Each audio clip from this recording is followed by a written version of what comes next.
कहते हैं कि शॉर्ट कंटेंट दिमाग के लिए स्मोकिंग की तरह होता है, उसी पर्सपेक्टिव से लॉन्ग कंटेंट दिमाग के लिए एक ब्रेन वर्कआउट होता है. Welcome to TRS clips.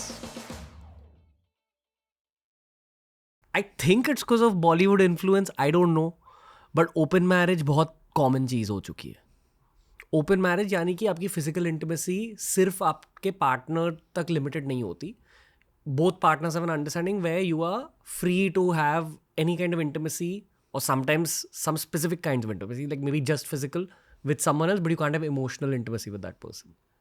यहाँ तक मैंने ऐसे स्टोरीज भी सुने हैं जहाँ मुंबई का एक बहुत मशहूर स्कूल है, ठीक है, और कहा जाता है कि वहाँ मान लो कि एक पेरेंट्स का ग्रुप है जहाँ सारे बच्चे फर्स्ट स्टैंडर्ड में पढ़ाई कर रहे हैं, तो कुछ कुछ माइक्रो ग्रुप्स होते हैं जहाँ wife swapping, husband swapping, exchange या कपल एक्सचेंज ये सब होता है वहाँ. Even if there are other so called swinger groups in the same batch, यानी कि फर्स्ट स्टैंडर्ड के डिवीजन डी में भी ये चल रहा है, तो डिवीजन ए के पेरेंट्स डिवीजन डी के साथ इंटरमिंगल नहीं करेंगे, but amongst each other they will all intermingle. ये क्या हो रहा है दुनिया में? पता नहीं, ये तो बहुत ब्लास्फेमस है. ये जो हो रहा है दुनिया में, ये तो हम कभी सोच भी नहीं सकते थे जब हमने शादी की या द नेक्स्ट जनरेशन्स ने की है. ये वेस्टर्न इन्फ्लुएंस है, मॉडर्नाइजेशन है, या अपना एक इंडिविजुअलिस्टिक अप्रोच है, या कभी कभी ऐसा भी होता है कि इसको सीरियसली शादी को कोई लेता ही नहीं है.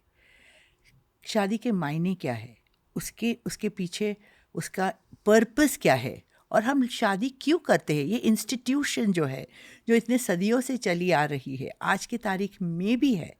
ऐसा नहीं कि it's an institution which is extinct. आज के तारीख में भी वही इंस्टीट्यूशन है, पर ये जो इंस्टीट्यूशन में जो बदलाव आया है, तो इंस्टीट्यूशन वही है, बदलाव आया है लोगों में, उनकी सोच में या उनके एक्शंस में. अभी ये क्यों हुआ है, there could be various reasons. Could be किसी का influence, could be a very very different bold way of leading my life, or the third thing could be my way, my life, and I can deal with it. Isn't it boredom on some level? लोग बस bored है अपने शादियों में. So boredom can be one part of it, Ranveer. इससे आपको ये करना चाहिए कि boredom के लिए दूसरा पार्टनर लेना ज़रूरी नहीं है ना. अगर boredom है, you involve yourself in hobbies, in activities which could be individual. couple के साथ नहीं. Okay, आपको you want to learn piano, you want to do art, you want to play, you want to do all those things. And there are ways and means of doing it. Is only having a sex interaction with another lady जो आपकी wife नहीं है, या और किसी की और की wife है, exactly, किसी और another man.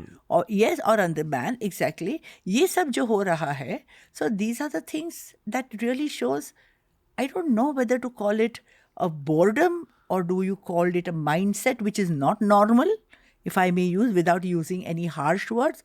या ऐसा भी हो सकता है कि हमको दिखा रहे हैं, oh we are very cool ना. ये जो नया कॉन्सेप्ट है, वी आर वेरी कूल, ये भी एक कॉन्सेप्ट इसी में आ जाता है. ऐसे कोई केसेस दिखे? यस, होते मॉडर्न डे. यस, होते हैं, काफ़ी होते हैं. लाइक फॉर एग्जाम्पल कि हमारे पास जो केसेस आते हैं, वो कहते हैं कि मेरे husband wife, suppose the wife client है, वो आ जाती है, वो कहती है कि मेरे हस्बैंड के XYZ जो मेरे बच्चों के फ्रेंड्स है, उनके माँ के साथ रिलेशनशिप है. ओके, जहाँ पे इनका कंसेंट नहीं है. आप जो बात कर रहे हैं वो अलग है, जहाँ पे इनका कंसेंट है. जहाँ पे इनका कंसेंट नहीं है, तो हम ये सोचते हैं कि ऐसे कैसे हो सकता है. तो उन्होंने कहा है कि हमको ये पसंद नहीं है, पर हमारी जो सर्कल है उसमें ये होता है. मेरी जो अपब्रिंगिंग है वो एक अलग तरफ की है, जहाँ पे हमको सिखाया गया है कमिटमेंट होती है, लॉयल्टी होती है, डिवोशन होता है. अभी ये सारी चीज़ें हैं नहीं है, इसके कोई मायने है नहीं है. ये तो इंडिविजुअल केसेस पे ही डिपेंड होता है. Thanks for watching TRS clips. Make sure to explore the channel. ऐसे ही बहुत सारे क्लिप्स अपलोड करे हैं.